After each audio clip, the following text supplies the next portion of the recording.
Hello viewers, welcome to IT System Admin and Information Technology Learning tutorial channel for you.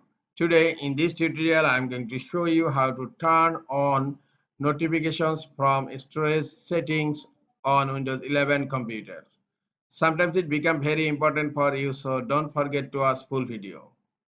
To turn on notifications from storage settings on Windows 11 computer, right click on Start menu, click on Settings.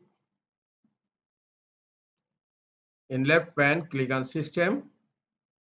Now click on Notifications.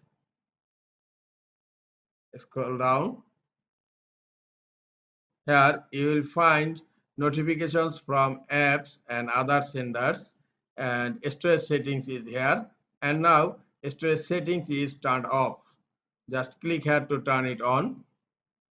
Now storage settings notifications are turned on Windows 11 computer.